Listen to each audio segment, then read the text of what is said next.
এরপরে প্রশ্ন করেছেন তানজিম সিয়াম, আপনি জানতে চেয়েছেন মন থেকেই কেমন জানি গোস্তের প্রতি একটা আকর্ষণ চলে আসে, এমত অবস্থায় আমার কোরবানি হবে কি না? ভাই তানজিম, আল্লাহ রাব্বুল আলামিন কোরবানির পশুর গোশত খাওয়াকে আমাদের জন্য হালাল করেছেন এবং আল্লাহ তাআলা রীতিমতো কোরআনে কারিমে আয়াত নাজিল করেছেন, ফাকুলু মিনহা ওয়া আত'ইমুল বাইসাল ফাকির, অর্থাৎ কোরবানির পশুর গোশত থেকে তোমরা খাও এবং অভাবীদেরকে খাওয়াও। এই আয়াতে আল্লাহ রাব্বুল আলামিন কোরবানির পশুর গোশত আমাদেরকে খেতে নির্দেশ করেছেন। অতএব কোরবানির পশুর গোশত খাবো আমরা, সে আকর্ষণ, সে আগ্রহ আমাদের মধ্যে থাকলে এটি কোরবানির জন্য কোনো ক্ষতিকর কিছু হবে না।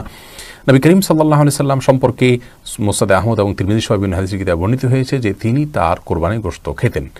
অতএব কোরবানির গোশতের প্রতি আগ্রহ থাকাটা দোষের কিছু নয়।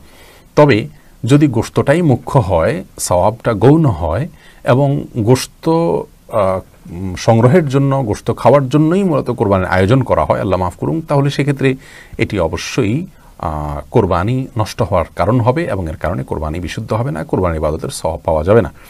হ্যাঁ, আমরা আল্লাহর সন্তোষের জন্য কোরবানি করছি এবং আল্লাহর দেওয়া হাদিয়া হিসেবে গোশত আমরা গ্রহণ করব, খাবো, সেই মানসিকতা থেকে গোশতের প্রতি আকর্ষণ থাকলে বা গোশতের জন্য অপেক্ষা করলে, আগ্রহী থাকলে সেটি দোষণীয় হবে না। বিষয়টি নির্ভর করে একান্ত নিয়তের উপরে।